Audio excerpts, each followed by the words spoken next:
Hello.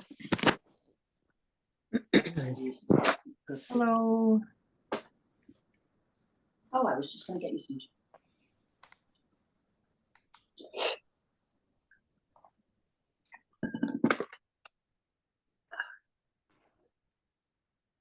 So I'm seeing people. Hello, everybody. We've started the recording of some people showed up in the waiting room that need to be panelists. We're Board of Health members, so we're getting people into the right places. So just give us a moment, Maheen, if you can promote board members from the waiting room, and then everyone else can just hang out there for now.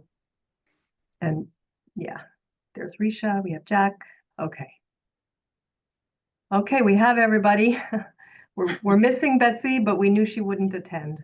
So so we have all our board members. We have lots of folks in the waiting room who appear to want to make public comment. We'll get to that in a minute. I'm going to turn it to you, Risha, to open the meeting. Great. Nice to see everyone. So I will officially open the meeting of April 3rd at 5:02 p.m. I just have to say everyone who's in attendance. So myself, Risha, Jack, Daya, and Premila are all here as board members and joined by Kiko and Maheen. And as we said, Betsy is not joining us tonight. So with that, we can move into the agenda. The first order of business is to review the minutes from the last meeting. Did anyone have any concerns or suggestions to improve those?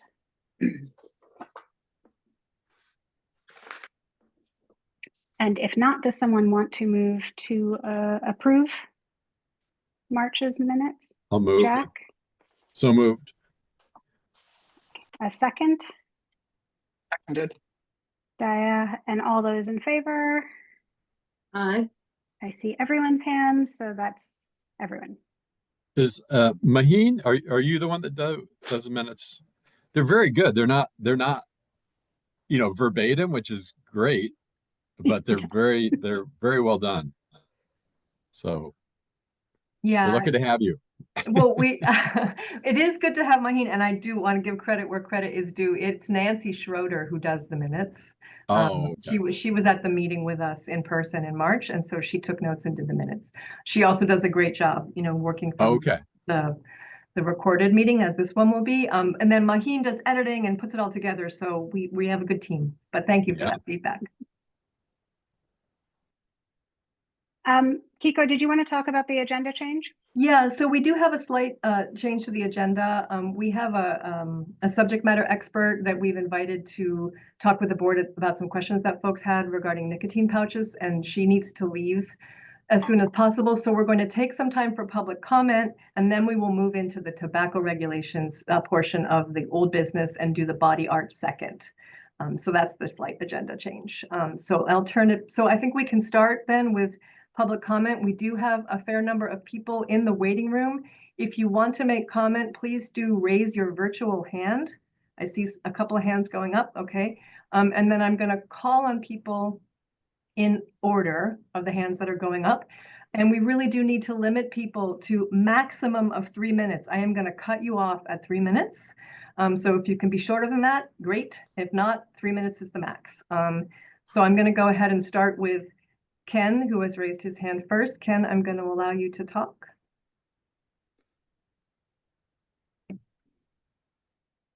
Hello. Are you there? Yep, go ahead. Don't have the video, but anyway, so I'm back again. I spoke extensively a couple of times to the board in support of nicotine-free generation. So I just not going to bore you with repeating that, but I do want to say that it's really exciting considering that our national economy is tanking and the virtual destruction of public health at a national level that we can here in Massachusetts, as we did with the Belchtown Board of Health and the Pelham Board of Health and more than a dozen other communities, to bring, to show the public that we are effectively doing something in support of public health. There are now over 500,000 residents of Massachusetts who live in nicotine-free generation municipalities, and it shows that it's really a growing movement, and I'm really optimistic it's going to go forward, and it's a very easy thing for any board to do. We just go ahead and vote it. Doesn't cost any money, and so thank you once again. Ken, I forgot to ask you to say your name and where you're from. Okay, it's Ken Elstein, Belchtown Board of Health. Thank you. Thank you. Okay, next up is Mark Gottlieb. Hi, good evening. It's nice to join you again. I'll be very brief. And in fact, Ken made some of the points I was going to make. I was here back in January when we first discussed the nicotine-free generation policy. And, the major thing that happened since then is that the city of Somerville adopted it, city of 80,000. And we're very optimistic that a number of other communities will also go that direction and take this on. I just wanted to remind everyone that I did send some copies of the nicotine-free generation policy guide to Kiko back in, I think, early February, and some markups of the regs section 5C1 and 5C4 that just need a few little tweaks in order to implement this. It's easy peasy. Did I say I'm Mark Gottlieb from the Public Health Advocacy Institute in Boston? I certainly meant to.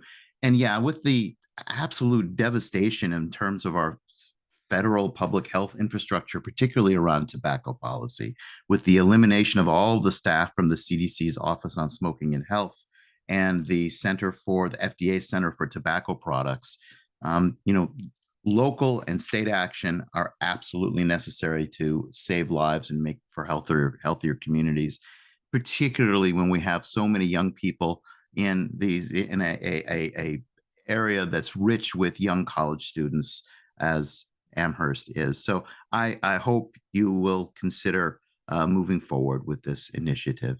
Thank you. Thank you, Mark, and thank you also for identifying yourself. And then I'm going to allow Peter Brennan to talk. And Peter, if you would, please identify yourself before you begin speaking. Thank you. Hey, good evening. My name is Peter Brennan. I am the Executive Director in New England Convenience Store and Energy Marketers Association. Represent the interests of 8,800 convenience stores throughout New England, 4,421 right here in Massachusetts, plenty in beautiful Amherst, Massachusetts. I believe the topic tonight was nicotine pouch restrictions, so I'm going to focus on that. But since the previous two speakers, who I'm well acquainted with, they travel from town to town pushing this policy that's at best ineffective, at worst enormous harm to our retailers in an uncertain economic climate when we already have inflation, tariffs, everything else that we've discussed coming down from the federal government. No, our retailers don't need you to ban a perfectly legal product that adults enjoy, and that's why we keep behind the shelves and we check IDs. But on to pouches. Pouches are misunderstood, and I'm eager to hear what this expert has to say. But the general consensus is that nicotine pouches, and there are many forms, there's many brands, various strengths, are useful to get people, provide people with a safer alternative to smoking, those that smoke. So I don't know why you'd want to take a safer alternative to smoking and put it in an adult-only store when it would be better served in the interest of public health to have it right at the point of sale where somebody's used to purchasing their combustible nicotine products. I think that in the interest of public health, these products should be widely available. They should come in various strengths, because if somebody say has a severe smoking habit, they're used to a lot of nicotine, they might want a higher milligram than the average casual user will in terms of pouch strength. So we do caution against limiting the strength of pouches that people might want and restricting these to adult-only facilities, which are colloquially known as, I guess, vape shops. You know, I don't know what public health benefit, what argument you can make that putting nicotine pouches in vape shops and restricting them there is good for public policy. We've seen many missteps in nicotine policy over the last few years. We've seen the flavor ban, which has been totally ineffective at reducing smoking rates. Even for, say, menthol cigarettes, rates have actually gone up. You can trace every pack that hasn't been sold in Massachusetts to primarily New Hampshire, occasionally Rhode Island, Connecticut, but the state has lost an enormous amount of tax money by banning flavored products, and they're still on the streets because we've created a thriving illicit market. You have We've 20 created a seconds thriving left, illicit Peter. market for flavored vapes that now come from China, and that's a huge problem that we want to stop. We think the best place for these products is behind the counter at our retailers. We check IDs, we scan IDs. I know my time's up. I'm happy to take questions. Thank you. Thanks, Peter. Next up, we have Heather Warner. And Heather, please identify yourself before you begin speaking. Good evening, everybody. Heather Warner. I am with the Collaborative for Educational Services, the Hampshire Franklin Tobacco-Free Community Partnership. I live in Florence. I grew up in Amherst. I spoke at the last meeting and I mentioned that at age 14, I bought my first tobacco products at Augie's smoke shop in Amherst. And you know, by the time I quit, I was a 2-pack-a-day smoker. And when I look at both the initiatives tonight, you know, first of all, I just want to commend the Board of Health on looking at tobacco regulations, on understanding the role as public health policymakers, that, you know, we have done so much good by regulating nicotine products. Per our last speaker, in response to the idea that flavored bans have not improved smoking rates, they absolutely have. Among young people, the smoking rates with the nicotine ban, with flavor bans, have exponentially decreased.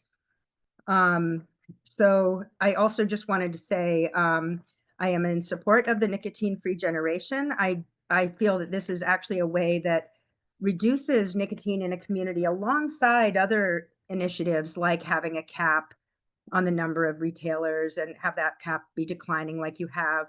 But the nicotine-free generation just simply does not initiate another new generation. So each year it goes up by only 1 year. This is a way to actually decrease the hardship on retailers and not, you know, produce a new generation of you know, users. So I think that's, we don't necessarily want to initiate new users as a way to keep businesses in, you know, going. So that would be my argument there. I think with the Zyn pouches, you know, I think what we see is that the left unchecked, the tobacco and nicotine industry will brazenly target disadvantaged and vulnerable communities, including teens and BIPOC and LGBTQAI communities. And, you know, we've worked hard to, you know, look at new evolving products such as the Zyn pouches. And it's like whack-a-mole, you know, it's like we do have to keep revisiting these regulations because the industry keeps getting creative with loopholes around, you know, having concept flavors that are sold through Zyn, you know, something like Chill, which is really a flavor. And You have 20 seconds left, Heather. Okay. With synthetic nicotine, what we are seeing with young people, just like with Juul, is that they are initiating and becoming addicted quickly. And they are initiating with these products. They are not a step-down product for young people. And instead, they cause a very fast, you know, rate of addiction just by you know, trying them and using them a number of times. So these high products are problematic. Thank you, Heather.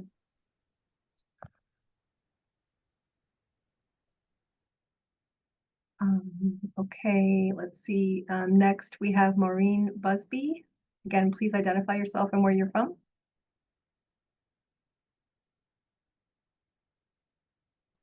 Hi, my name is Maureen Busby. I live in Melrose, Massachusetts. And like Heather, today I spent the day at the State House. It was Enough Day, End Nicotine Use for the Future. It's a youth-led event. In fact, there were 240 chairs set up in the room where we had a program and award ceremony. And I had to stand because there were 300 attendees. Very important topic for our youth. I got to go around and visit some legislators with youth and listen to them tell about what's going on in their schools. And like Heather just said, nicotine pouches are an initiation product for our youth. They're cheap, they're high in nicotine content, and they're very discreet. Youth are using them, and they're not using them as a way to cut down on their smoking. I wish I could show these to you, but yesterday in preparation for the meeting at the State House, I went to a local shop and I picked up a vape that looks just like a guitar vape device, another vape device that looks just like a rubber teddy bear. And I also picked up a vape device that says vape and play music wirelessly from your phone. So you can vape and play music from the same device. And this is the tobacco industry playbook, come up with new devices, target youth, find cute, funky, also cheap and discreet in some cases, products that youth will be attracted to. And because their brains are so susceptible to addiction, youth addiction of nicotine is, as Heather said, happens very rapidly. Thank you once again for taking up this topic. And I do hope that the board considers very seriously adopting the nicotine-free generation, which is now in 14 communities and covers 500,000 people in the state of Massachusetts. Thank you. Thank you, Maureen. Next up, we have Jenny Chadwick. Again, Jenny, please identify yourself and where you're from before you begin speaking. Yeah, thank you. My name is Jenny Chadwick, and I am in Somerville, Massachusetts. I'm going to Brandeis University getting my PhD, but I always call Missouri home. I was one of the first sponsors of Tobacco 21 bill and from a college town. And so I want to just talk to you about what we know. I spent 3 years on college campuses across the state of Missouri right before coming here to Massachusetts, working with youth right as Zyn was hitting the market within college students. And Peter's not wrong. We are a group of people that come to every meeting just like Peter does. And the one thing I can tell you about testifying across the country is the Petroleum and Convenience Store Associations come and testify at all of these meetings when we think about tobacco control. And oftentimes the information that they produce and provide to us is inaccurate. And so I just want to share that the Truth Initiative emailed yet again today, just with a report saying the Massachusetts policy was the first to remove all flavored tobacco products, leading to an 86% decrease in overall e-cigarette sales and a 98% decrease in flavored e-cigarette sales in the state between September 2019 and December 2023. We know these policies are effective. I also want to just highlight and reiterate the importance of local communities stepping up. I helped co-author the CDC's Tobacco 21 Evaluation Guide. It is now taken off the CDC's website. My work is cited in the Eliminate Tobacco-Related Disparities and Death Addressing Disparities Surgeon General's report that no longer exists on the HHS website. It is up to local governments and state governments right now to really address this tobacco control issue as we hear of the sad news of Brian King, the FDA Center for Tobacco Products Director, being reallocated to a different unit. So as far as pouches, nicotine pouches, and why adult-only stores, I have students, college students often tell me that they are so addicted to nicotine that they are sleeping with pouches in their mouth. We see party favor bowls of nicotine pouches at college parties. We have stacks or towers within dorm rooms of nicotine pouches. They are products that are attracting kids, and their increase is over 100% in the last year. So it is a product that we definitely want to regulate as we think about nicotine-free generation and nicotine pouches. And I want to thank you for taking up and considering all tobacco control, and especially these two issues. Thank you. Thank you very much, Ginny. I don't see any other hands raised. I did see one other hand before, but it's no longer raised. Is there anybody else in the waiting room who would like to make public comment? This is the last call for public comment. If I don't see your hand raised, I'm not going to call on you. Okay. Josh, I'm going to allow you to talk just a moment. And Josh, please identify yourself and where you're from. My name is Josh Brodom with the National Association of Tobacco Outlets. We're a retail trade association. Didn't plan on speaking tonight, but wanted to just make a couple of comments. Previous speakers have mentioned youth a lot tonight, and I understand we don't want to see youth using these products either. But the legal age of purchase is 21 years old. Massachusetts has already banned flavored tobacco products, as was mentioned by a previous speaker. Nicotine-free generation is targeting legal-aged adults and their right to choose what legal products they would like to put inside their body. As an adult, I have the right to choose what products I want to use. That is my God-given right as a legal-aged adult. Nicotine-free generation is not targeting the youth. It is targeting legal-aged adults in these communities in Massachusetts.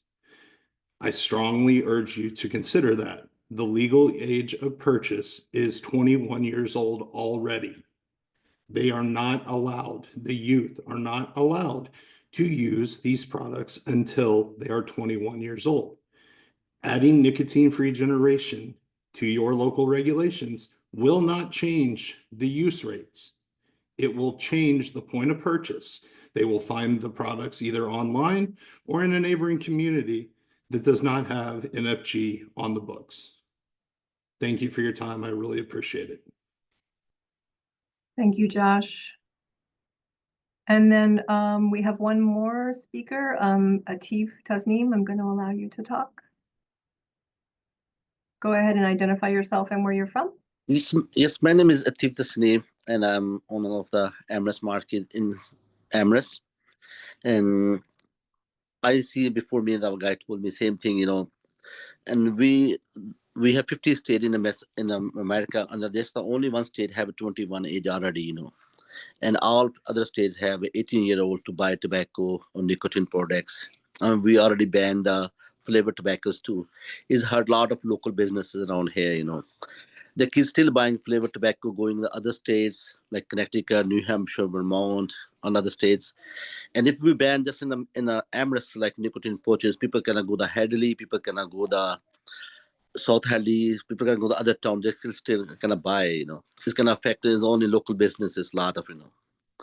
And my request is we are very, very strict with the ID, 21-year-old people can buy. And we check ID everyone, you know. And we're requesting to just don't make any local laws that can affect local business. And that's it. Thank you. Okay, once again, I'm going to ask, any other folks want to make public comment? Last call. Can we Okay, also move Ginny back to the Oh, attendees? sorry, I don't know why that didn't happen. Sorry, thanks.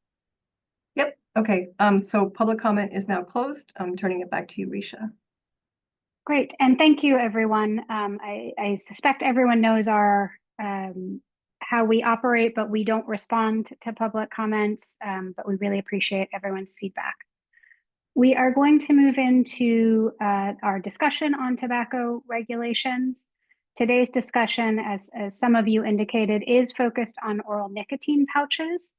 That is the one remaining element of the regulations that we hadn't made a decision on, and we'd like to get those regulations approved and out.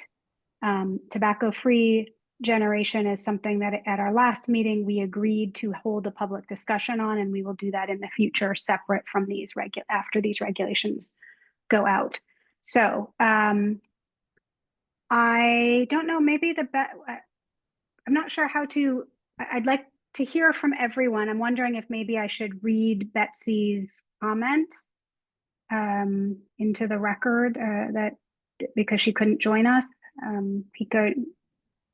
Does that seem like one way to start? Yeah, I think it would be good to read, and they're just brief, Betsy's comments. And then we only have Cheryl for a short amount of time, probably about, I would say, maybe 15 minutes.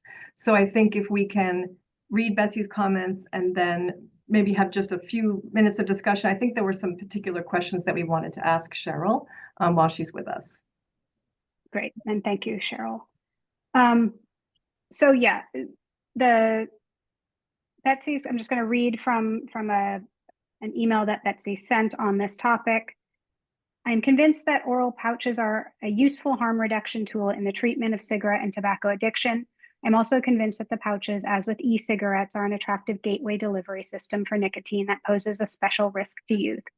I think that balancing the harm reduction benefits for established users with risks of recruitment of new nicotine users is the important issue in deciding whether to restrict pouches to adult-only establishments, or just require that their sale be restricted as other tobacco products. Perhaps the compromise might be that the higher dose products would be restricted to adult-only establishments. I see benefits and disadvantages to restricting access to lower dose pouches, but probably ultimately favor allowing low dose pouches to be treated as tobacco products, remaining more widely available rather than limiting to adult-only stores.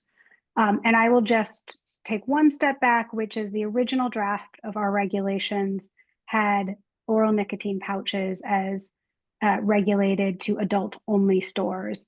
And it was brought up in our first public hearing, and we, several of us felt like we didn't quite know enough to feel like we were making an educated decision. Did some research. I suspect several of us have, and maybe I'll just open it up. Maybe we start with questions rather than our first opinions, since we have Cheryl for such a limited amount of time. Did anyone come up with questions that they didn't feel like they had answered, or from today's public comments at all? And I also just wanted to say, in case people don't remember, Cheryl Sabara is with the Massachusetts Association of Health Boards and has done a lot of advising of boards of health on the issue of tobacco regulations. And thank you for joining us, Cheryl. Sure.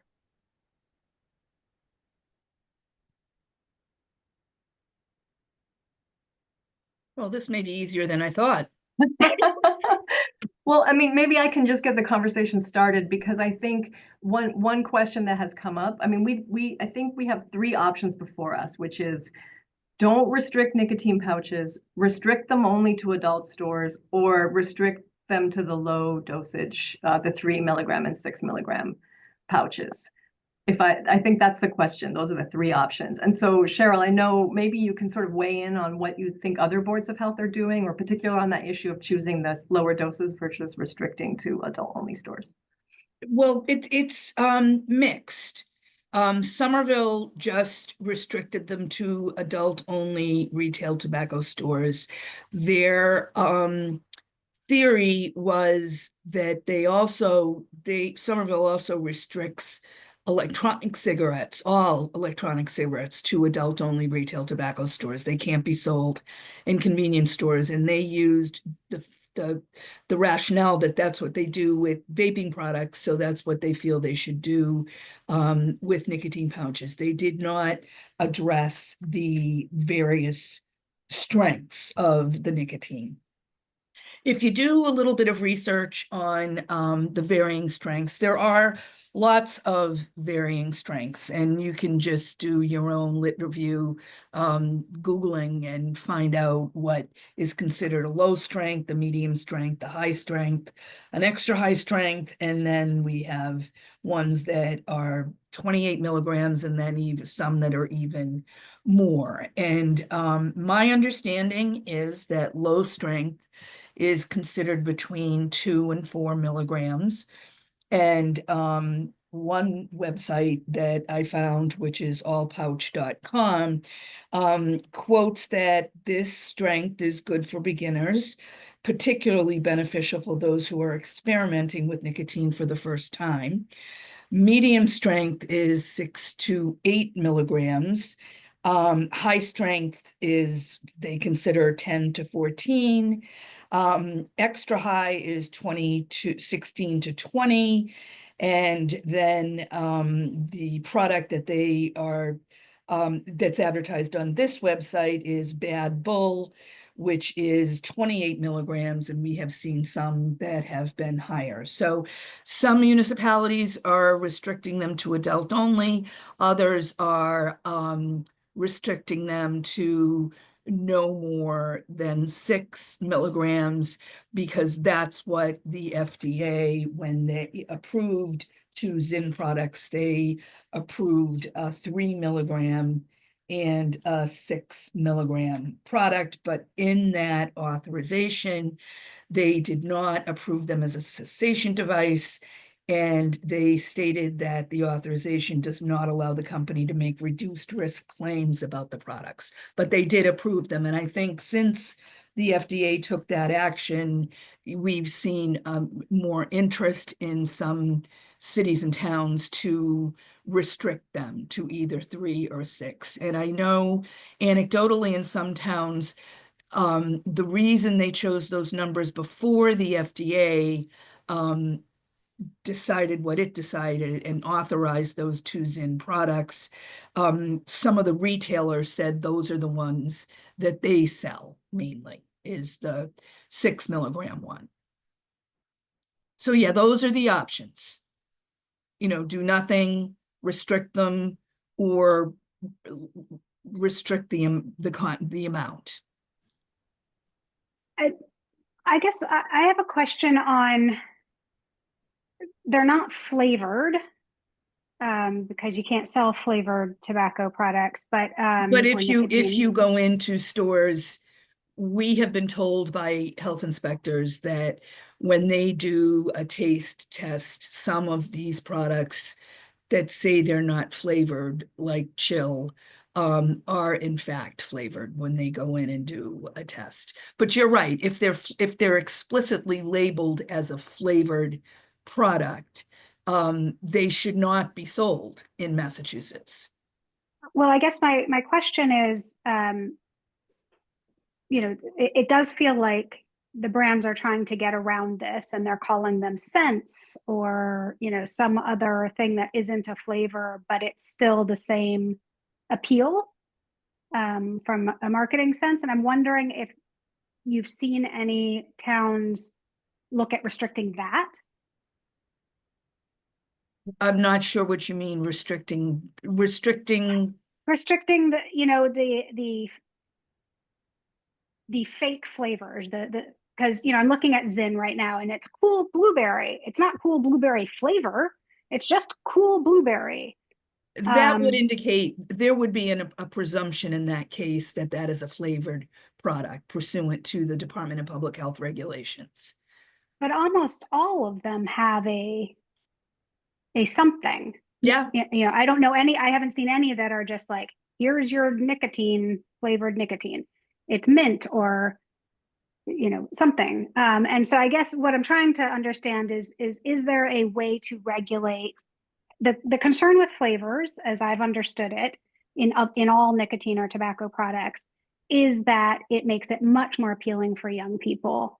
And so to my mind, a scent, or however you're calling it, is the same appeal. And I'm wondering if anyone has tried to work around, you know, to restrict that. What we're seeing now is we are seeing boards of health actually challenge some of these distributors and manufacturers who submit letters that say, because they have to pursuant to state law, saying this product is not flavored, and they are testing them because they've heard from students in schools that they are in fact flavored. And some of them, you just open up the pack and you can just smell it. I mean, you don't have to be a rocket scientist. So they're testing these products and they're fining on them for being flavored. Zyn Chill is one right now. Concord and Needham have fined on the products, claiming that they opened them up and they tasted them and they're flavored products. They taste like menthol. So what's going to happen with that? We don't know whether Philip Morris is going to sue these towns claiming that they are not flavored products. We've heard rumors that Zin Chill will not be sold in Massachusetts anymore. We don't know whether that's inaccurate, but we've heard that from some retailers. But they're very popular products. They're extremely popular products, and they're so popular that they fly off the shelves. And that's so I guess what I'm saying is we are seeing boards now challenge the manufacturer letters that are saying these aren't flavored products, because So rather than trying to form a regulation that says it can't be flavored or colored or smelling or blah, blah, blah, blah. well, that's what the regulation does say. It can't have a taste or smell other than the taste or smell of tobacco. So that's what the regulation does say. And the courts in Massachusetts have upheld that, that you can smell it or taste it. And if it smells or tastes like something other than tobacco, then it's flavored, regardless of what the manufacturer letter says. And I know a previous speaker said they're illegal in Massachusetts. Yeah, they are, but unfortunately, we're seeing them on the shelves. Cheryl, I have a question. I'm wondering if the FDA only approved the 3 and the 6 milligram Zin strengths, where are the higher strengths available? And I mean, your tobacco inspectors could tell you better than I can, but they're in convenience stores, they're in adult only stores, they're in vaping stores, they're everywhere. Regardless of the fact that they're regardless of the amount. Yeah, but they weren't approved. They have a marketing No, they aren't authorization. authorized, but they're on the shelves legally. Right. I guess I just want to correct Pramila that it's not that those 2 were FDA approved and the others weren't. Those 2 were given marketing authorizations, right, which means they can be marketed. It didn't say that those were the only ones that could be sold. I see. Thank you for clarifying. Yep. So I wanted to say that I appreciate the level of rigor and discussing whether the FDA approved these specifically not as a cessation device. And to Betsy's previous point that these might have potential benefits for individuals who are trying to quit smoking. I guess I wonder if other towns have taken that into consideration, that this is potentially beneficial to the cessation of smoking, even though these are low dose. Yeah, I think that they have, and that's why no one's looking at banning these products. The challenge becomes that balancing test that we always have. And we also don't have the evidence that these are actually helping people quit smoking. We have evidence that they're being used in addition to combustible products. There are a lot of dual users out there who may very well be adults. But my husband smokes cigarettes. He's addicted to nicotine, and I would prefer that he use a 3 milligram nicotine pouch instead of a combustible Marlboro. But we still have that balancing test with youth attraction to these products because they can be used so discreetly, and adults being able to get these products. If they do help them quit, more power to them. I mean, no one's suggesting banning him. We're just trying to balance the threat of harm versus the potential benefit. Thank you. I think that considering that the average cigarette has about 10 milligrams of nicotine, and that the fact that no nicotine is safe and that any nicotine poses a risk for addiction, it seems appropriate to suggest a cap for the nicotine pouches. if we were to keep them around. And I think perhaps that cap would be around the 6 milligram line. But this, my intuition, I'm not sure if other folks sort of agree here. I guess I would just ask a clarifying question on that, which is, by keep them around, do you mean keep them available in all outlets that sell have a tobacco license? Or are you suggesting actually saying no outlet would be able to sell something above 6 milligram, even a 21 plus outlet? Fair question. I think if we are considering restricting tobacco to adult only establishments, then I think in the 21 and over, or in the general, like a convenience store, for example, I think it would be appropriate to curb the higher dose across the board. Just my opinion.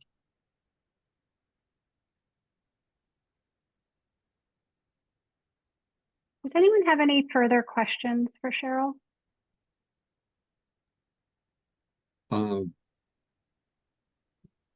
Risha, Go ahead, Jack. Yeah. Okay. What sort of volume are we looking at here for the sale of this of the pouches? Because I'm not familiar with them, to tell you the truth. And I don't, and I'm seeing numbers that there's very, low numbers in terms of teen use of it. Obviously they can't purchase it anyway, but are we looking at a high volume? Yeah, Yep. I did some research on this because I'm putting together a presentation for a certificate program that our association is doing this on Saturday. And according to the CDC, sales of these products, these pouches, from 2016 to 2023, sales increased from 6 million to 334 million. Current use from 2019 to 2023, it tripled. It's low. I mean, it's low. It went from 1% to 3.2%. But it is the second most popular tobacco or nicotine product used by youth in 2024, second only to vaping products. The EPIs have determined that it's approximately 480,000 middle and high school students use them nationwide. The majority are flavored, and we hear from schools that kids are using them more and more frequently, even in middle schools.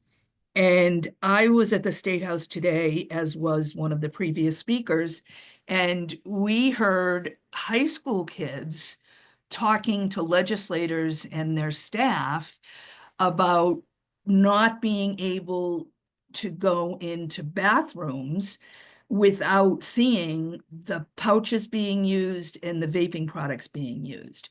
And the pouches can be used right in class. You don't even have to go into a stall to use them. You can just put them, they dissolve and they're flavored. And these students talked about their friends who can't stop using them.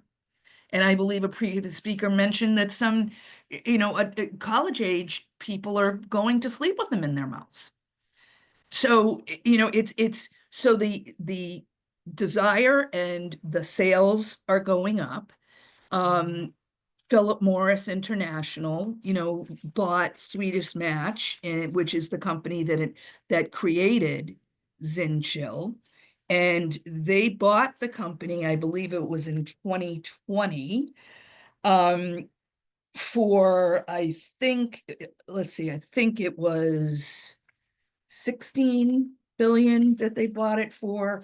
Just looking at my slides to see when when they bought it. Philip Morris bought it for 16 billion.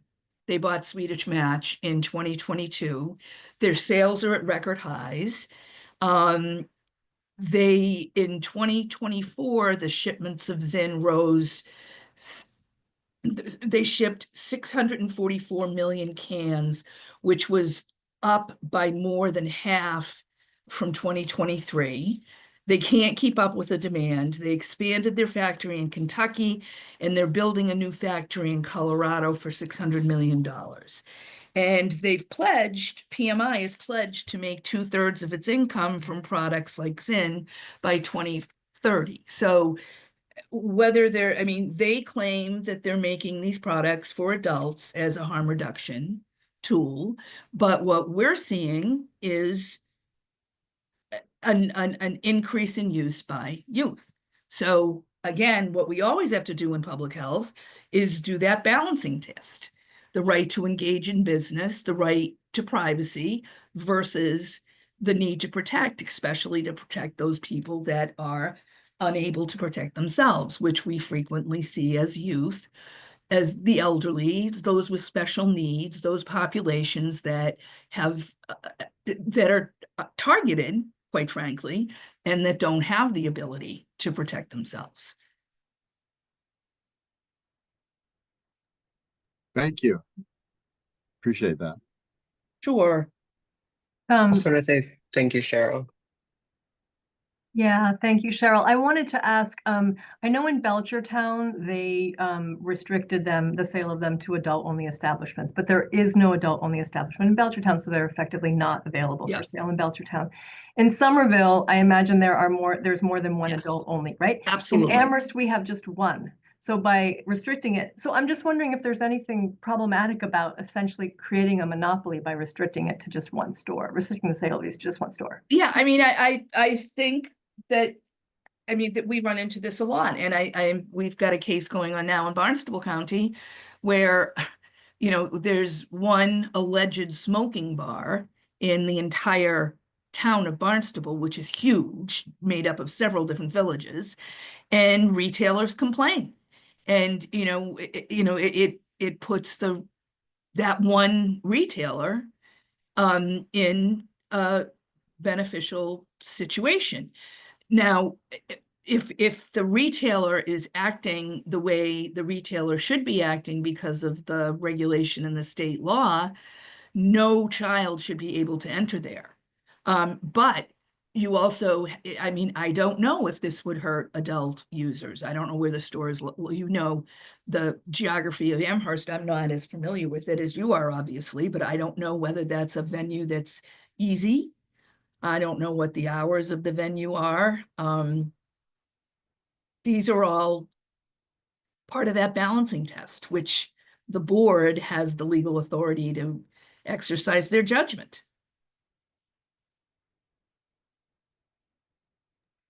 And just to add on to that, Kiko, the monopoly situation creates sort of an additional concerted effort to make that pledge. I mean, to sell additional tobacco products and to meet the overall the Philip Morris sort of pledge to have more tobacco sale. It seems like this just furthers the point that we should have a cap of tobacco sale. A cap of tobacco amount, milligrams, is that what you're talking about? Yeah, thank you. Okay, cool. Just wanted to make sure. Yep. I think you need to leave in a minute, so I want to ask you. I was just going to say quick that. Procedural question. So at this point, the regulations read restricting to adult-only establishments. If we change it, if the board decides to change it, does that have to go back out for a public hearing? Because is that a significant enough change in the regulations to require that we do another public hearing? We've heard a lot from people today. That is a question I would defer to town council on that. There is not a legal requirement that you hold a public hearing, number one. There is no legal requirement that you hold a public hearing pursuant to Chapter 111, Section 30. The only legal requirement for holding a public hearing is if you're addressing a regulation that concerns Title V, septic or sewer. So there is no legal requirement that you do this, that you hold another hearing. So it would be a judgment call, basically, that you would make. My understanding, having been at several of these meetings, is that you have received a lot of testimony on both of these issues. So the concern that the public would not be aware of this, in addition to the fact that you are not legally required to hold a hearing, would lead me to be comfortable in you amending the regulation to change that. But I can't give you legal advice. Understood. So And it would really, that would be a question I would ask town council. very helpful background. Thank you so much, Cheryl. Really appreciate you joining us. Sure. And I'm Thank you. sorry I need to go, but It's okay. I was Have a just good asked yesterday. so Yes, I know, the it's best I completely could last do. minute. You're amazing. Thank you so much. All right, good luck. If you have any other questions, Kiko or anyone, just feel free to give me a call. Okay, thanks. So maybe I'll just state my own, I feel like I've never been more ambivalent about of how to move forward with this. I feel like every argument has another side. The ones that I am weighing in my head are, we could restrict to lower amounts. People could just buy 5 of them. Does that actually, offer any benefit? We could keep it to adult only. The monopoly situation, I can understand that would cause tension amongst retailers. Does it also, by restricting it to one place only, push people to buy online where we have no restrictions? So I don't know if anyone else feels like a clarity has come out and it's really obvious, but I am not feeling that way. I'm not saying not to make a decision. We have to make a decision, but yeah, Jack.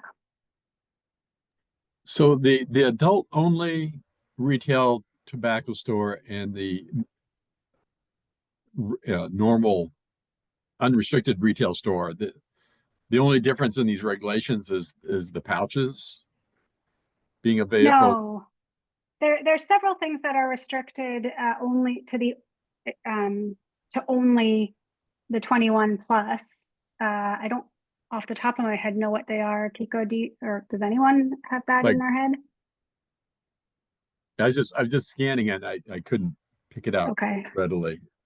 Okay, so if it's worth reviewing. Yeah, so there are strengths of vapes that are only allowed for sale in adult only stores. If a vape has over a certain percentage of certain milligrams of nicotine, you can only buy it in adult only. I can't remember. Okay. I think it's over 35 milligrams. I could be wrong. Don't quote me on that.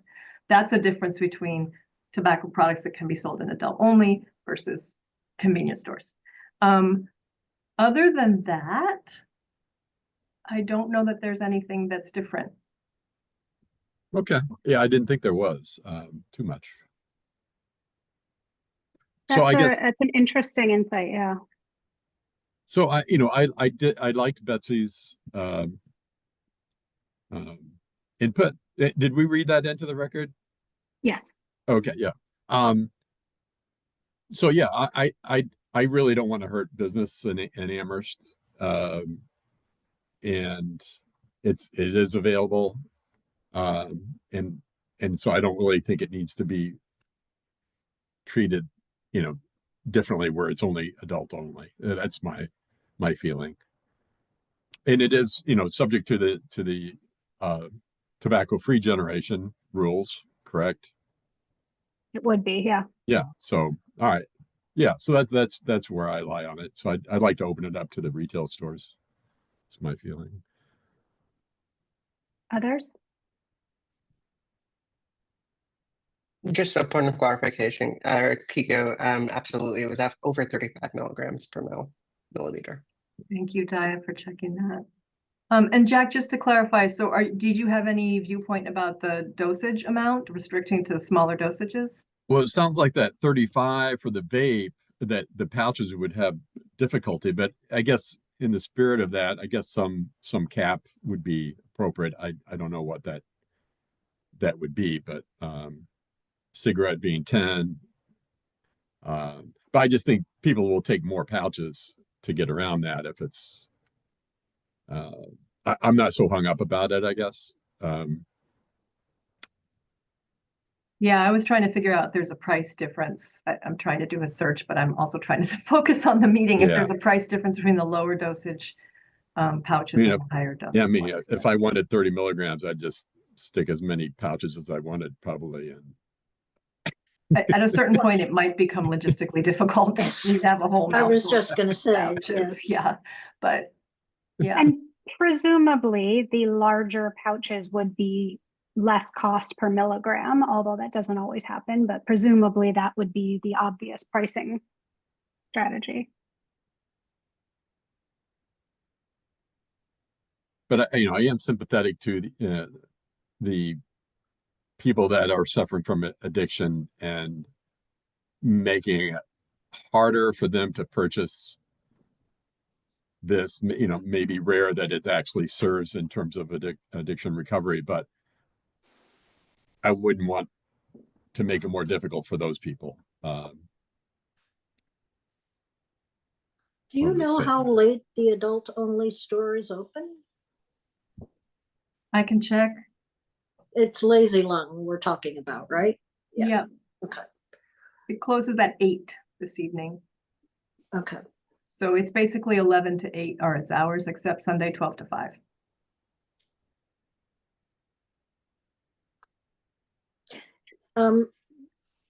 Like Risha, I'm ambivalent as well. Although I do think that if it's going to be available, then there is some rationale for making it available at other locations other than adult-only stores, again, with the 3 and 6 milligram cap. A lot of this may be a push from PMI, in terms of marketing the issue of assisting with cessation. But I think it makes sense to give the benefit of the doubt in this case. So I'm inclined to agree to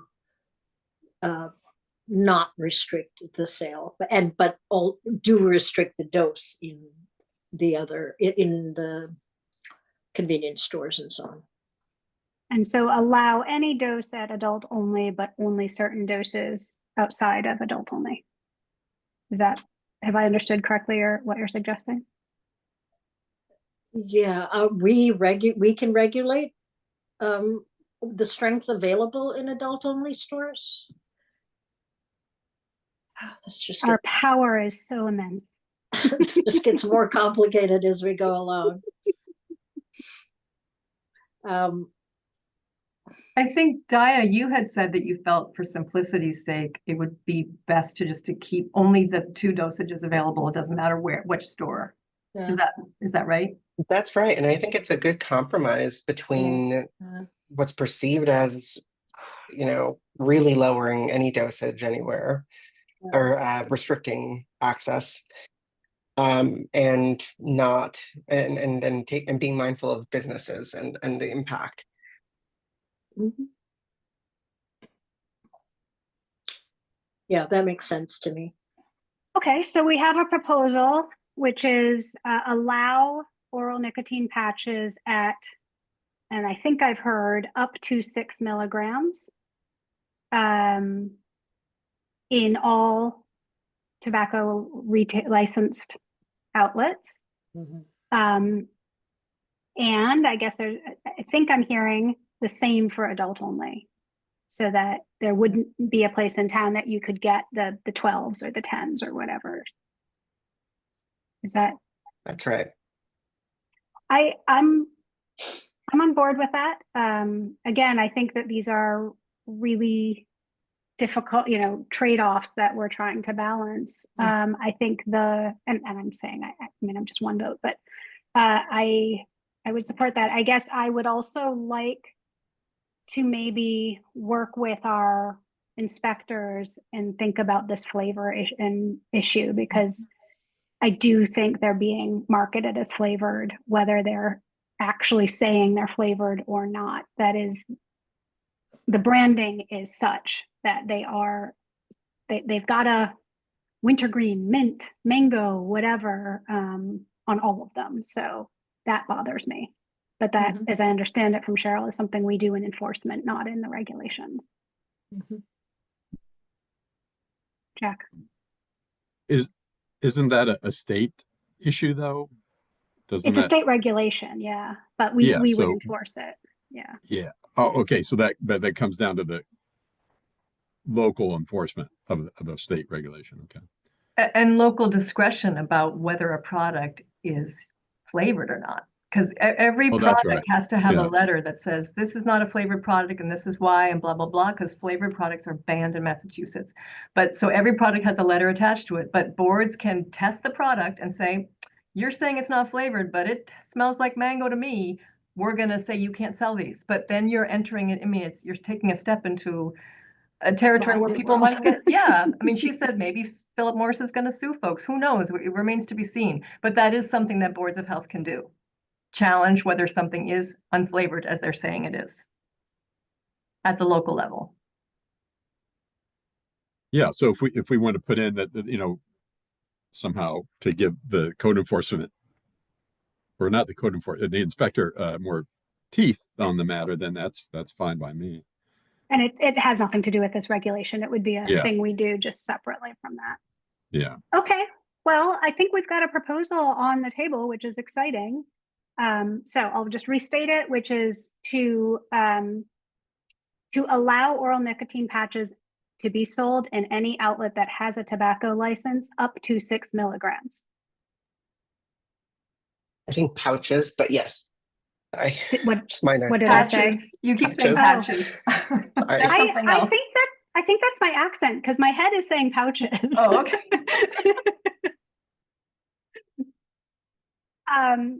Okay, so anyone want to, well, why don't I said it, so why don't I motion to put that forward as our regulation? Anyone want a second?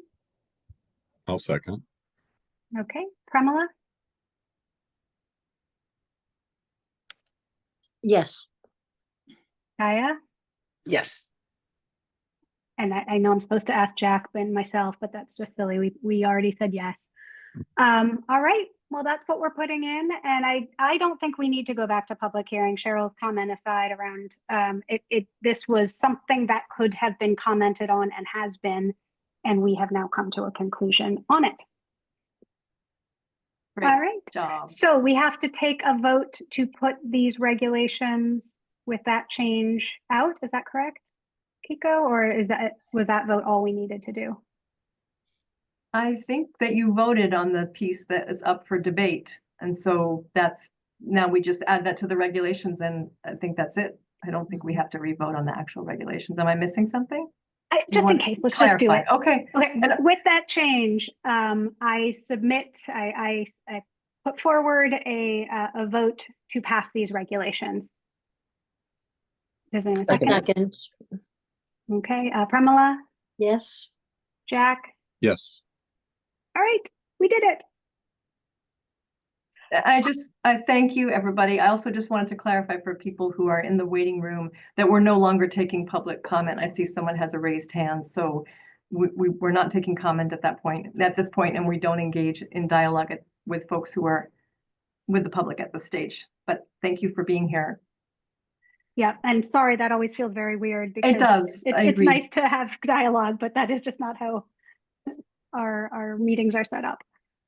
All right, so the next agenda item, No Rest for the Weary, is on body art. I think we have recommendations. So this is Betsy, Kiko, and I have met and discussed this. And so I think we have recommendations on all the pending questions for your comment and thoughts.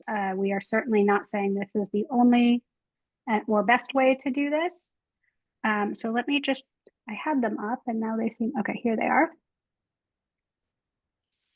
So we had previously talked about, and the board had agreed, it has not been voted on, so it can still be discussed if anyone would like, that we will remove the requirement for a social security number to be part of any application for a body art license, because those applications become public record, and it felt like a breach of privacy. The second thing that we already talked about was apprenticeships. And so we are recommending that that there is a number of procedures, and it differs whether you're a tattoo artist or a piercer, but a number of procedures that they observe the trainer doing, a number that they are observed to be doing by the trainer. And then at that point, after those are done, they can be proceeding without that supervision.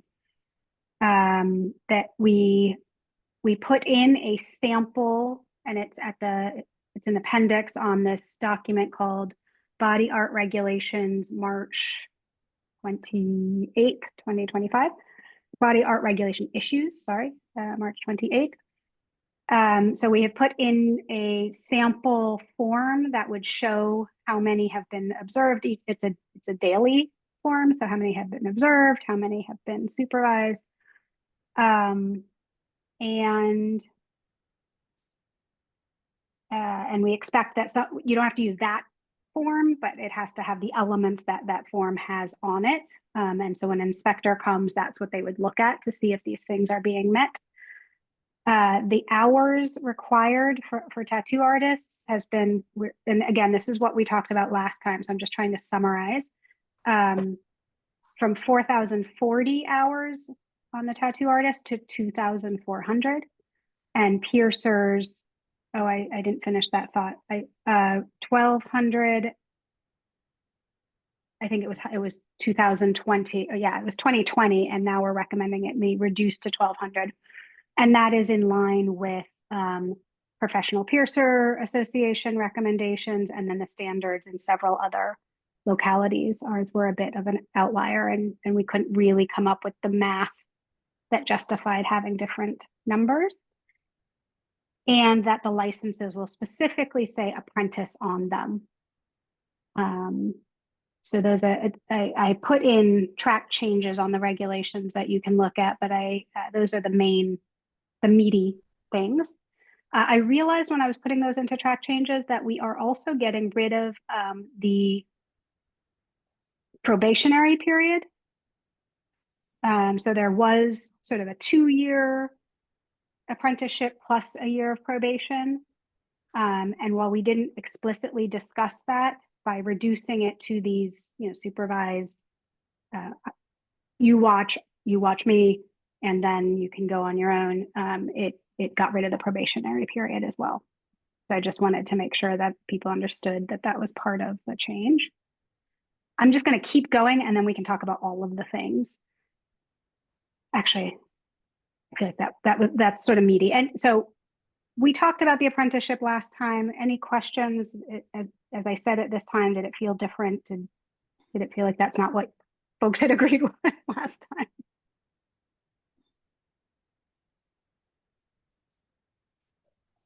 No? Okay. Guest artists. Again, I think we talked about this last time. So we were okay that the requirements for guest artists are not exactly the same as being a licensed resident artist. So for instance, they don't have to have the skin or anatomy courses that a licensed practitioner does when they're a guest artist. We were okay with that, so no changes. We recommend further specifying that the owner of the establishment is liable if there is a breach by the guest artist, right? In the previous version, it just said the establishment was liable, but not the person associated with that. And that's something the inspectors had asked us. And then we would like to require the owner of the establishment be on the premise while the guest artist is touching clients, but they don't necessarily need to be supervising. And that was really the rationale there was if something happens and they need to call for local help, a guest artist wouldn't have contacts in the community to know where to call. So I think those are the things that we had previously discussed. We have 2 more new recommendations that I assume we'll have discussion today. The first one is that anatomy course where all of this started. So to refresh people's memories who haven't thought about this as much as maybe I have over the last several months, we require a skin course for tattoo artists. There's no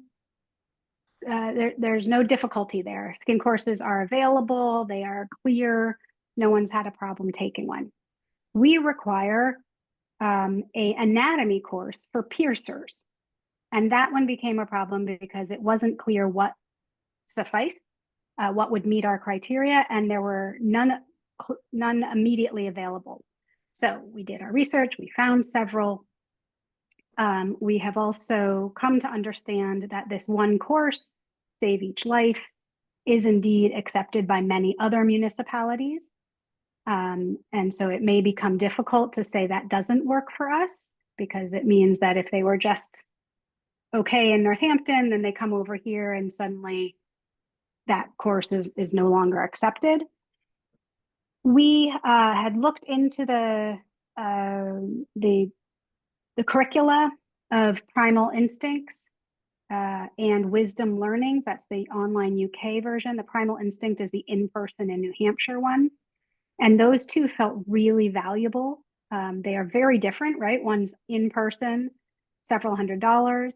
The other is online by a UK group, and about $25. But they both were very, very specific in the kinds of things that they were teaching around piercing and anatomy.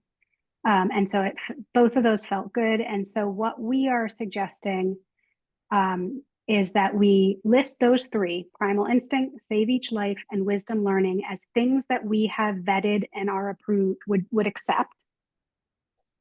And we would accept any other course that has the following topics covered in it. And that's we've really taken this from both Primal Instinct and Wisdom Learning. So we're looking for the overlap there. So it's that it would cover skin and tissue, including healing. It would cover the nervous system with an emphasis on facial nerves. It would cover complications, for example, skin healing, response to injury, inflammation, allergies, hypertrophic scarring, or trophic scarring, follicular cysts, contact dermatitis. We're not saying it has to cover all of those, but for instance, it would need to cover the anatomy of male and female genitalia, the lymphatic system, why piercing openings cannot be restricted, and aftercare, and then some variations in special cases that piercers should be aware of.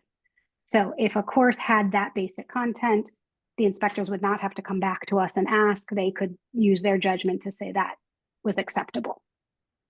So that's where we landed. That took months and months and months to get to that. It feels very simple in the end, but any thoughts or questions? What was the issue with Save Each Life? I mean, I know that other municipalities, but clearly we have had some issue with it. So I think this was really a me issue. I looked at all of the available courses because you can freely get the coursework. You have to pay to take the test. And so I downloaded all the coursework, and it felt like it took the first 2 pages of an anatomy textbook's chapters. And it was like, here's the human body with all of the muscles. And you're like, well, how does that, it has nothing to do with piercing specifically. It didn't talk about the implications of piercing on any anatomy. It really felt like a very high level anatomy 101. So if it weren't accepted by other municipalities, I would not vote for it to be accepted here. But what was the cost for that? I can pull it up. I'm Does sorry, I anyone don't remember? have the draft with me. No, and it's not on the latest draft. I took it out. I think I took it out. I should scan down first. Yeah, I did.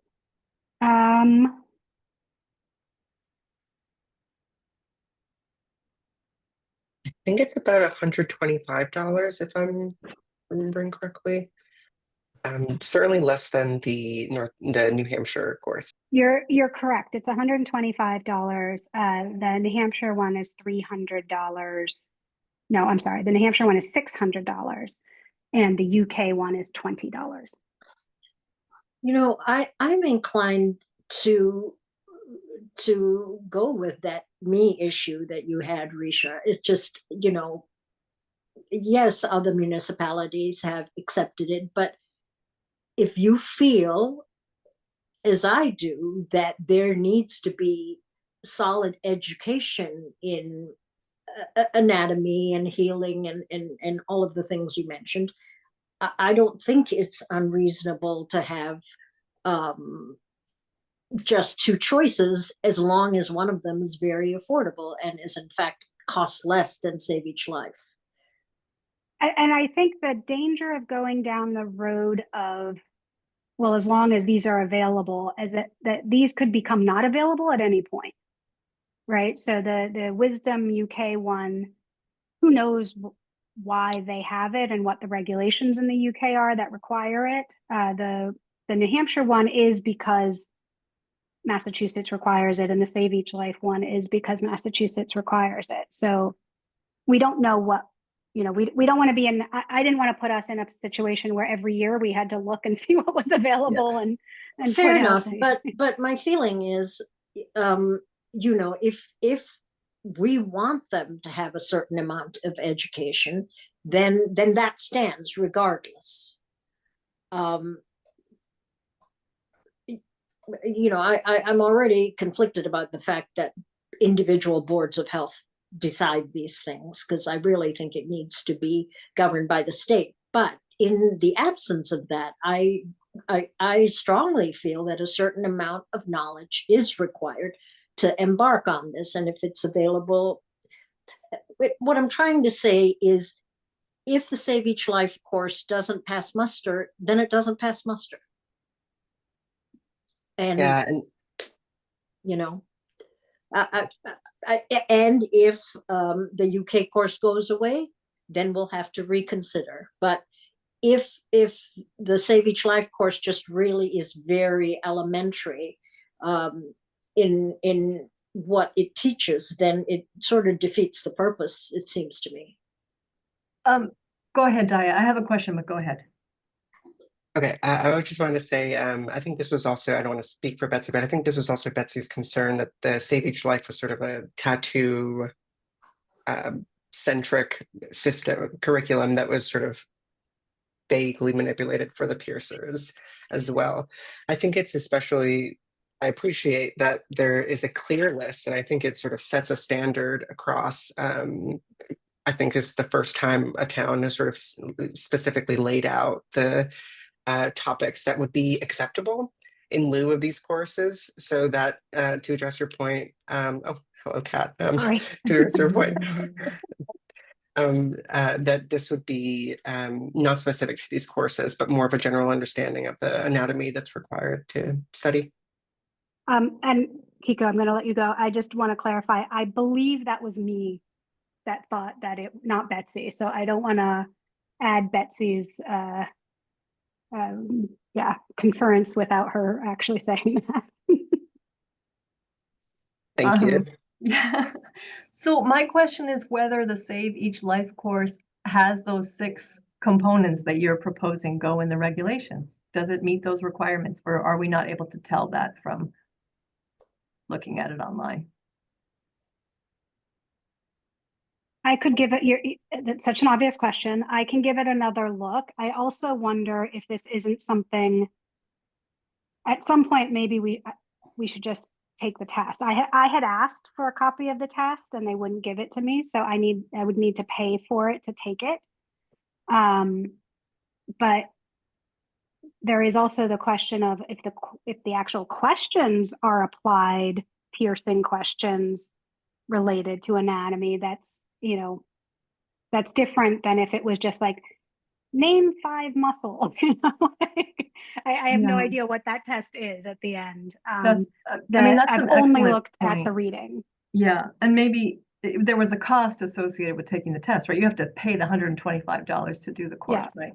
Yeah, Um, which is but why we haven't done it yet. Right. And so the piercer that I spoke to who works at Wanderlust, who took that course, it wasn't so much that it wasn't appropriate to piercing or that it was, superficial or not rigorous. It was more that it had more information about anatomy and physiology than he felt like he needed for his piercing job. Like information about lung function. He was like, I don't know, I don't need to know that. But he didn't say to me, I mean, I could ask him again. He didn't say that I didn't have pieces that were relevant, and that, what we could do actually, we could ask him whether it covers those 6 things, if he remembers if those 6 things were covered in that course, which he took recently. There's also an online outline of the course on their website that might just. So we can do a little research on that. But I think to your point, Dia, this is a good solution, which is instead of saying you must take one of these 3 courses, you're saying your course must meet these things, and they seem reasonable. And it seems like there are some courses out there, hopefully Save Each Life is one of them, who basically meet those requirements that the board could live with and inspectors can feel comfortable approving. Well, and I think that's how I tried to word it in the regulations, which is these 3 have been vetted against this, and we will accept them. And I should actually vet Save Each Life against this. But that's not saying that these are the only 3, or if one of them stops existing, that doesn't, the regulations still stand. It has the outline of what any course needs to apply. So my suggestion on this one is that I go back, take a look and see if I would, using the curriculum and the outline, say that these things are met. And if that is true, maybe we do a bit of a conditional vote on this one so we don't delay a lot, but saying if we deem that Save Each Life does meet these indeed, then we would be happy with this wording or this recommendation. Yeah, I'm comfortable with that.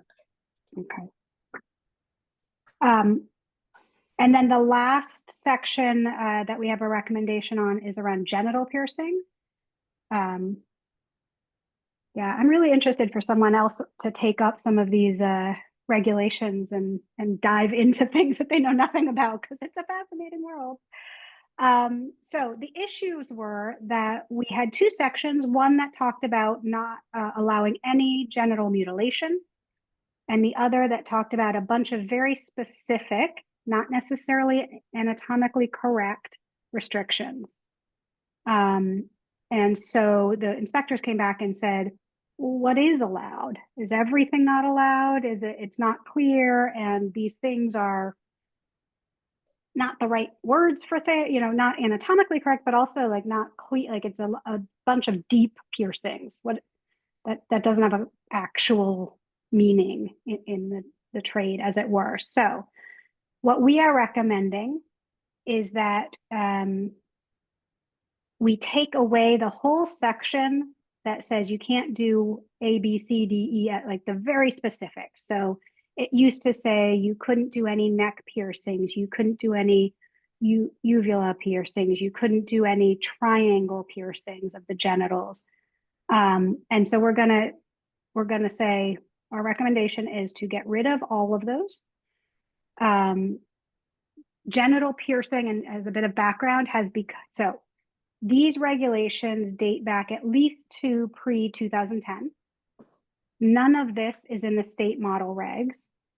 And genital piercings more broadly have become much more widely accepted and available, both in the state and nationally. And so it feels like we are over sort of nitpicking on what can and cannot be, and that rather our broad safety regulations should apply. We will keep that there's no mutilation allowed, that we shouldn't be removing parts of the body, as it were. But in terms of piercing, that is going to be something that we don't get that specific about. Kiko, do you want to add anything to any of the rationale there? I can talk about Northampton. Yeah, I mean, I think as you were reading the list, I was remembering about what you said about Northampton, so that would be good to share. But I just wanted to let folks know that I did run that whole list of piercings by the piercer at Wanderlust. And he essentially said that a lot of those genital pierces that are banned in that list are things that are happening. Things have changed in the last 15 years or so, but that in Amherst, they don't generally get much request for those types of pierces. He does a lot of belly buttons, noses. It's just not the kind of thing so much in Amherst. In Northampton, where he used to work, there was more genital piercing requested, but not so much in Amherst. So it just, again, speaks to probably not the need to have a whole exhaustive list. Also, there were things on there like an ankle pierce, and he said there's no way anybody would do an ankle pierce. Like from a functional standpoint, that's not something you would do. Like you learn that in your anatomy. You don't want to put a pierce where the Achilles is. So, he was very clear that a lot of the things that are restricted are not things that a piercer would do. So that just kind of made the group, Risha and Betsy and I, think that it doesn't make sense to have this list, especially as things change in terms of what is sort of acceptable. And they have very at least this piercer I spoke to is very conscientious about not doing something. If somebody asked him to do something that is not anything he's learned or not anything that is in sync with his training, he would not do it. So just sharing that feedback. And so I'll just give the Northampton example that I referenced and Kiko referenced. So Northampton has the same regulations that we do with all of those listed. Again, their last regulations were passed in 2010, so they're quite old. I went on to the piercing store's websites to see what they offer, and they offer some of the things that are technically banned. And so it feels like the regulations haven't caught up to what's, they're publicly advertising that they do it. So they clearly think it's okay. They're not doing this under the table. And so it feels like an issue of that both Northampton and ours regulations are just sort of behind the times from what's actually safe and acceptable. Did you speak to anyone on the Northampton Board of Health about that discrepancy? No. And now it goes into public record. Seems like an excellent opportunity to reach out. but to also set some clarity around just sort of conciseness and yeah. Yeah, I mean, it's a good point. I had spoken with folks in Northampton beforehand, not about this particular issue, which Risha just brought to light in the last month, but about how the body art regulations, hi, I'm in a meeting, sorry. Okay. See you later. How the body art regulations there's no good state template, there's no good state guidance. There used to be a working group, but that's been disbanded. And so the locals are really kind of just doing it on their own. And I think that one thing I requested when I was at the Public Health Excellence meeting, which is the regional capacity building group, was to establish a body art working group for boards of health to come together in the absence of really good state guidance to share ideas and figure out how to proceed with some of these more difficult, questions. So, but they're not mentioned in the state model regulations? No, it does not restrict specific types of piercing. So all genital piercing is restricted for anyone under the age of 18. Cannot happen. And that is true in ours, and that is true in the state, but they don't add, ours used to say, or currently says, so-called deep piercing of the penis, so-called deep piercing of the scrotum. Those things are not listed as specifically banned for folks over the age of 18. Sorry, just a point of clarification, Risha. I just wanted to, when I said this was an opportunity to I didn't mean opportunity to reach out to the Northampton board. I meant opportunity to take leadership and move forward these proposals. Thanks. I don't have the regulations in front of me, so I can't. I don't remember what was other than what you've just mentioned, Risha. I don't know what else the regulations as they stand prohibit. Yeah, I can pull it up. I have in my notes just the genital ones, but they're beyond genital, and we're recommending we get rid of all of the. So there are 17 listed. Anyone who's looking at the regulations, it's on page 9, or the old regulations, not the ones I redid. Page 9, section D, the bottom. So it's piercing of the uvula, piercing of the tracheal area, piercing of the neck, piercing of the ankle, piercing between ribs or vertebrae, piercing of the web area of the hand or foot, piercing of the lingual frenum, tongue web, piercing of the clitoris, any form of chest or deep muscle piercings, excluding piercing of nipple, piercing of the anus, piercing of an eyelid, whether top or bottom, piercing of the gums, piercing or skewing of a testicle, so-called deep piercing of the penis, and then there's more words, so-called deep piercing of the scrotum, more words, so-called deep piercing of the vagina, more words, such other areas of the body as the Amherst Board of Health shall determine. So they're not all genital sites. No. And Risha, you said that there are no restrictions at all in the state model, none about where piercing can happen. These sections don't exist. Right, okay. And just another point, I appreciate that, as Kiko was mentioning, these other piercings that are labeled don't often occur. So it seems really unnecessary to go in or to retain them.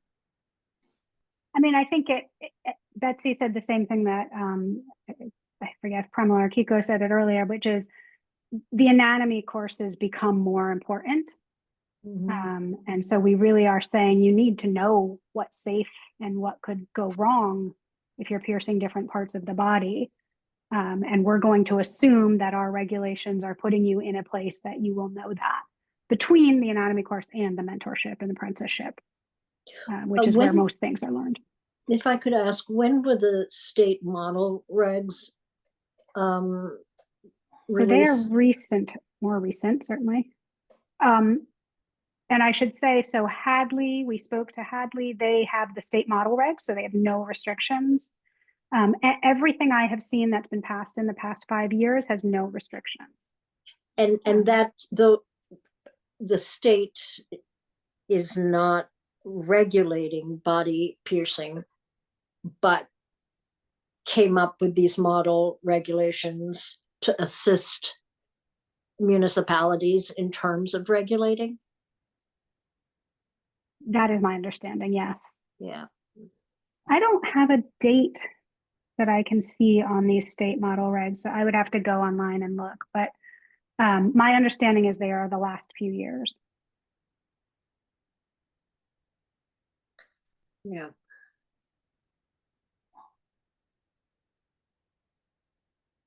Well, you know, it's hard for me to separate myself as a healthcare provider from, and you know, certainly I have opinions about genital piercing, but you know, if the state regulations don't address them, and there are other, you know, the anatomy course and so on, I think that is valuable in terms of mitigating any harm, potential harm caused. You know, the issue of we're not doing that much of those things, you know, that could change if the population changes. So, you know, that's less of an issue for me, but, you know,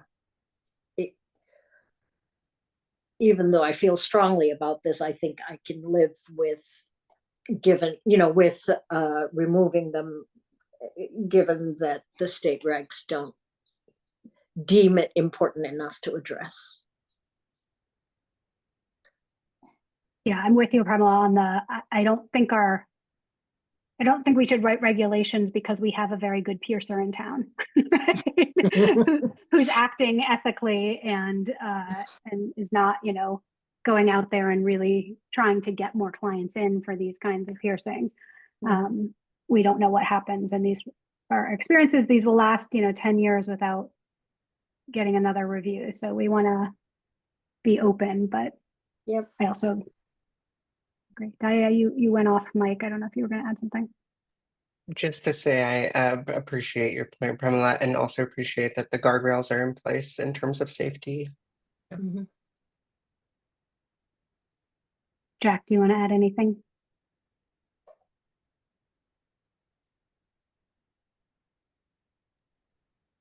No, not my topic of expertise at all. So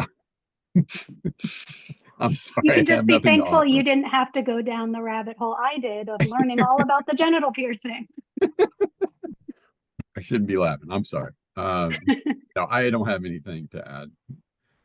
I did just want to add that I looked on the website and there's a memo to local boards of health from the state with the model regulations for body art. It's from 2001.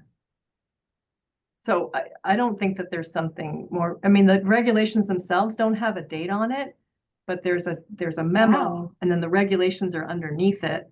And the memo is dated 2001, referencing the regulations. So I suppose it's possible they could have been updated, but I doubt it. And they really say that there's no direct statutory authority for the promulgation of body art regulations on a statewide basis. So it's incumbent upon boards of health who wish to regulate this practice to adopt local regulations. So again, it's one of these things that's not required, but we're doing it because it's been done and it seems like the right thing to do to have some regulations in place. And I think it's worth pointing out that many states don't regulate it at all. Correct.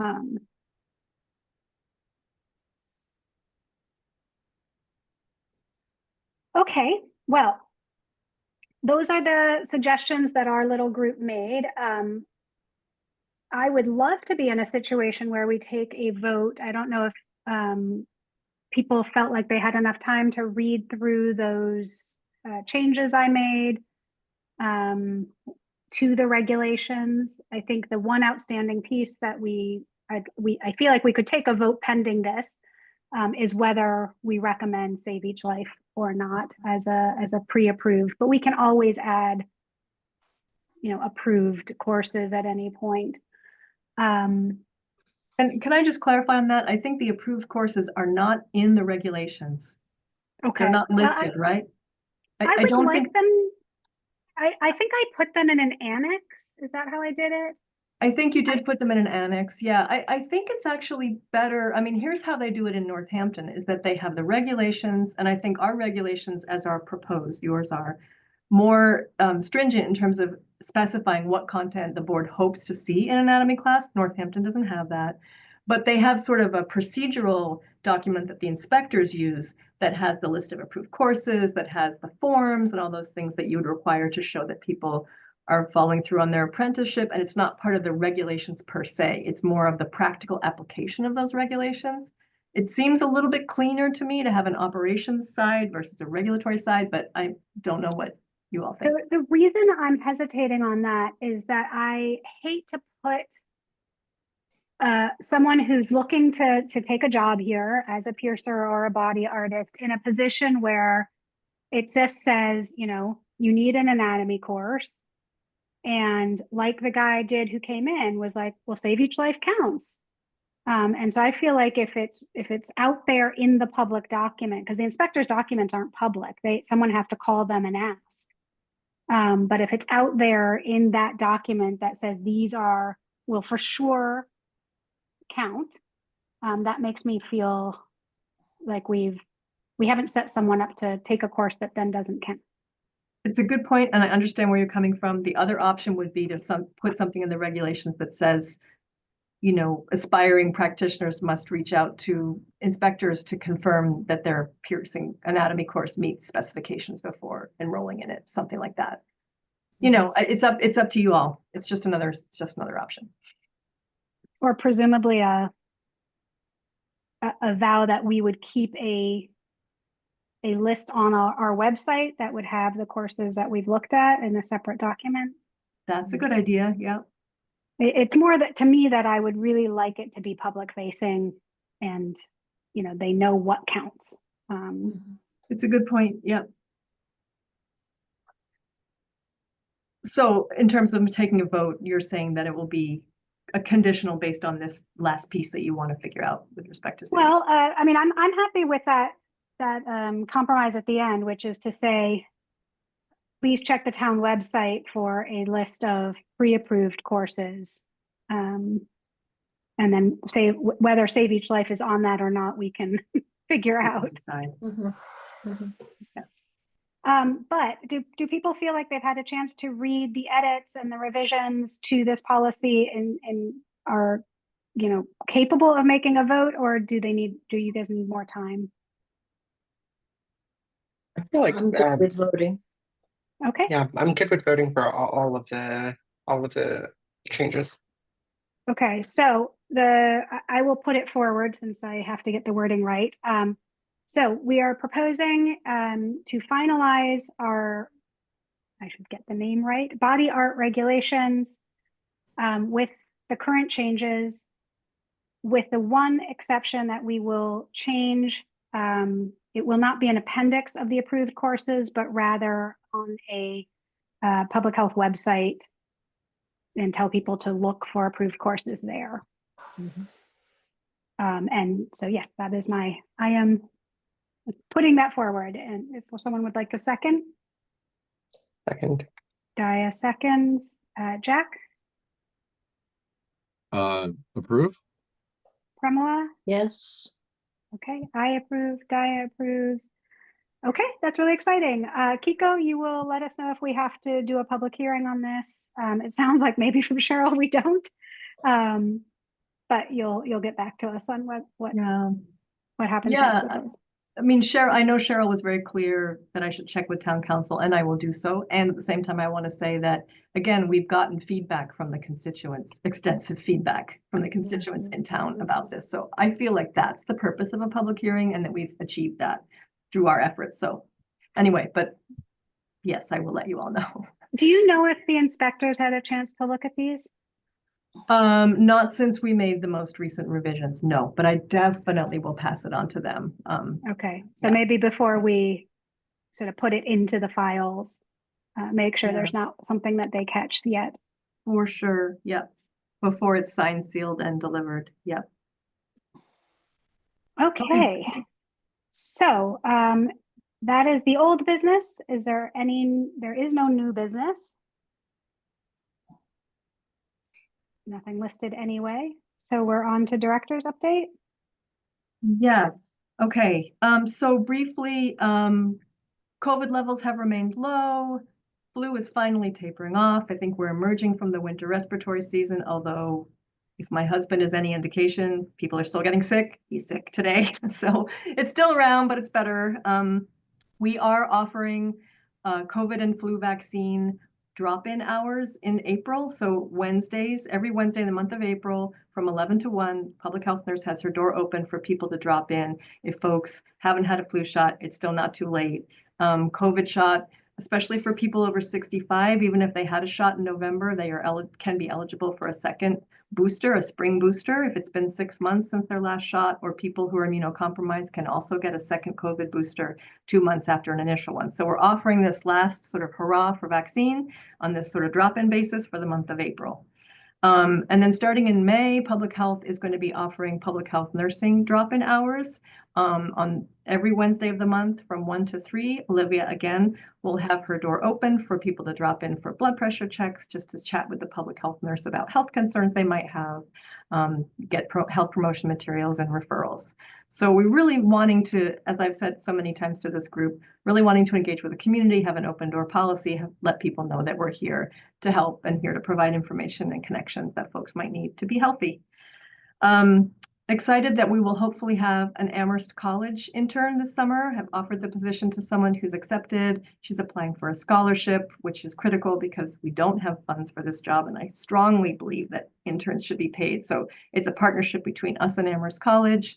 So hopefully that will work out, and she'll be working on our vaccine education campaign that's beginning to take shape. So we might even have a UMass Amherst intern as well. Not sure about that. The Amherst College one looks very promising, so that will be great.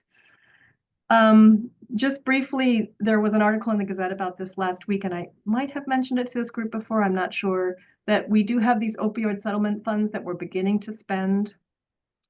We decided to make so we have almost $400,000 in these funds already in the coffers, and with more coming in every year from various lawsuits, and there are still others out there that are being settled. So this is like a continuous, steady stream of moderate income that can support efforts to mitigate the impact of the opioid crisis in the region and in our town. So because it is really a regional issue and people sort of go from place to place, and because people with lived or living experience of using drugs sometimes struggle with housing issues, this is a grant with Tapestry and Craig Stores from the state. It's a matching grant. So three cities, Amherst, Northampton, East Hampton, contributed $50,000 each from their opioid settlement funds to get an additional $150,000 from the state, which is now given to Tapestry and Craig Stores, the shelter here in Amherst that also does a lot of regional work, sees people who are from around the county. They do outreach as well as providing shelter for folks who are unhoused. Those two groups are going to work together to do some intensive harm reduction efforts and efforts to house people who are people who are in recovery or who are actively using drugs. So that's really exciting way to use our opioid settlement money in collaboration with other towns and in a regional way. So that will just be beginning. I think the Public Health Excellence Grant I mentioned earlier is a great resource. Hope that we can sort of use it to come together to solve some of these, thorny problems, like what do we do about body art regulations? And we've been reassured by the folks at the state that the Public Health Excellence Grant is not going to be jeopardized by any cuts to federal funding. We had a call just this week, and the leaders, Dr. Goldstein and Sam Wong, who's the director of the Office of Local and Regional Health, we're clear that there have been some cuts to federal funds that will have an impact on the work that we do in Massachusetts. There were some COVID grants that have been cut that were funding some local health departments, not Amherst. But it's been a bad week from a health standpoint in terms of what's happening at the federal level. I think you all heard about tens of thousands of DHHS folks being laid off. So it feels very shaky, but fortunately, we here in Amherst, our funding is secure. We're going to continue to do what we continue to do, and we're thankful that public health excellence work is intact and won't be threatened by anything happening at the federal level. Some news on my end is that I've been asked to serve in a temporary role as the senior center director, because the senior center director resigned. Her last day was last Friday, and so I've stepped in to wear an additional hat. So I'll be managing the senior services, senior center until a replacement is found. So I'm doing that. It's great. There's a lot of synergy between our departments. We see a lot of seniors in the health department, and I'm just down the hall. So, but today was actually a heavy week. I felt a little bit like, oh, this might be some work. So have patience with me if I'm not as responsive as you would like, and feel free to nudge me if you need something from me and I'm not getting back to you. But I'm excited about that opportunity. I did want to mention that, speaking of the Public Health Excellence Grant, we had talked about this MAHB training for boards of health, and Cheryl actually referenced that she was preparing a presentation for one of these trainings that's happening on Saturday. And I had hoped that we could get funding for interested board members to pay the $100 registration fee through the Public Health Excellence Grant, but it turns out that that's not an available resource.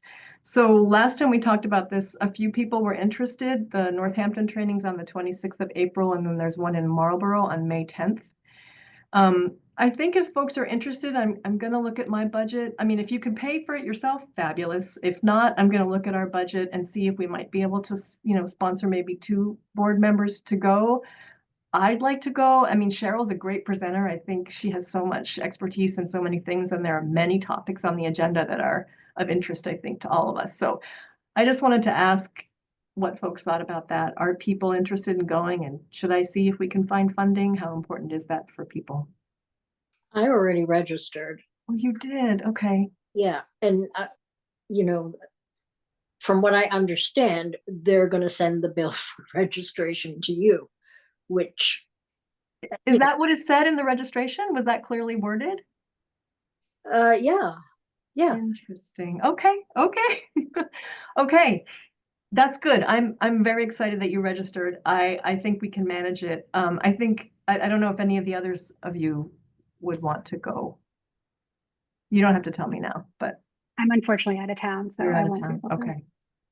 Okay. What's Anyway, the date? it's April 26th for the Northampton training, and then the May 10th one's in Marlborough, which is a drive from here. So think about it, and then Premila, don't worry. I think we can handle that. We'll cover it. It'll be fine. Thank you. Yeah, It might be worth reaching out to Betsy though, just to see if she's I also will. Yeah, registered. I will. Yep. And speaking of which, I did want to make a rather unfortunate but bittersweet announcement, which is that Daya is going to be stepping down from the board because she's moving to Northampton and will no longer be an Amherst resident. So very happy for her, but sad to see her go. So Daya, I don't know if you want to say a few words. Thank you, Kiko. I want to express my gratitude for the opportunity to learn about how to be a dedicated board member, and to think collaboratively and address issues that matter deeply to us on the Board of Health. While I'll be relocating and must resign, I'll still be studying in the town of Amherst and watching the YouTube videos of the Board of Health, and hopefully have an opportunity in the future to use some of the valuable tools I've learned in my short tenure. And so thank you very much for the warm welcome, and sorry to go so soon. You will be missed. You will definitely be missed. You've been a great and wonderfully engaged participant in these meetings, and we'll definitely miss your contribution to the conversations. So, but wish you all the best. And do keep in touch. Will do. Thank you very much. Thanks, Daya. Thank you. So that does mean that we'll have a vacancy then. So I'll be talking with Paul about the process for filling that vacancy. I'll keep you posted on how that goes. I think that's it for my update. I think there are 2 items that I'm thinking we should talk about unanticipated 48 hours before the meeting, before we adjourn, which is that what is the board's preference in terms of virtual versus in-person meetings? So I think we would be good if we could kind of have an understanding about how we want to move forward. We had in-person last time. It was lovely to have everyone together. Do we want to switch back and forth? Is one question. And I'll punt it to you, Risha, to facilitate these 2 questions. But the other question that I had is about the regulations, the tobacco regulations, when the effective date would be. I forgot to bring this up earlier when it was the agenda item, because there will be sort of a transition time needed since we're making a change to what products are able to be sold in places. And you can't just sort of say effective tomorrow, because people need some time to kind of plan. So I think that's something the board needs to decide too, is the effective date of the regulations. Is there any precedence on how long would be reasonable? I think I've seen anywhere between sort of 3 and 6 months, depending on the sort of, significance or depth of the changes.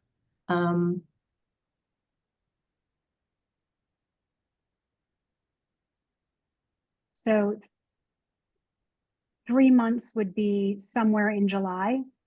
Yeah. How do people feel about August 1st? Sort of just making it around, at least 3 months, the next slot that is over 3 months. Works for me.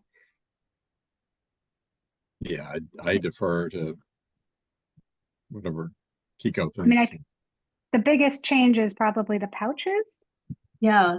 That they have to take off the larger amounts from the shelves. Right. I think that's the biggest change. Yes. So 3 months seems reasonable to. I think so. Work through that stock. I mean, you could say July 1st, which is the beginning of the fiscal year. Not that people who aren't in government care about that so much, but August 1st is fine if that seems like a little bit more time. Yeah, I wouldn't want to make it less than 3 months. They have stock. They have stock in orders. Right. I don't want to put them in a jam. So Okay. Do we have to vote on that? I think it would be good to take a Okay. vote on that, yeah. Does anyone want to make a motion to Oh, start the no, regulations on August 1st? I'll make a motion that the tobacco regulations should go into effect August 1st, 2024. 5, sorry. Uh-oh. I'll second. Great. All those in favor? Gaia, myself, Jack, and Premila. Okay, great. And before we, and I've already forgotten your other thing that I'm supposed to facilitate, but before we go, I mean, it feels like we should announce that Premila, while Gaia is leaving, that Premila has agreed to stay on for another term. Yes. And we're really grateful for that.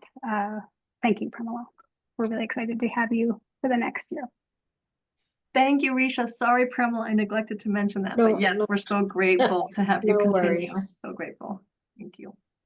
Okay, the other thing you wanted- issue, virtual or in person, how do we want to manage it? How do you want to manage it? So I see the options as we could go every other, we could do a quarterly in person, or we could just do as needed. So sort of, you know, having some of the public comments or, you know, certain types of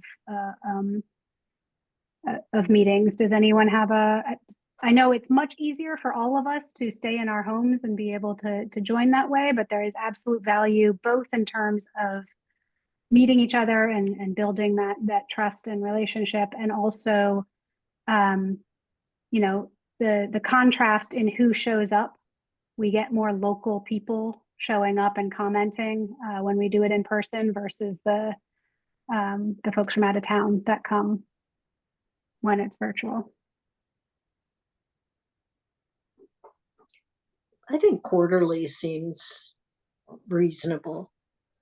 That seems like a good compromise to me, because that would be more than as needed. So I guess we could say at least quarterly. If it should come up that we need to meet in person more often than that for a given situation, then we do. That makes sense? Jack? Yeah, I agree. I you know, go with it either way, but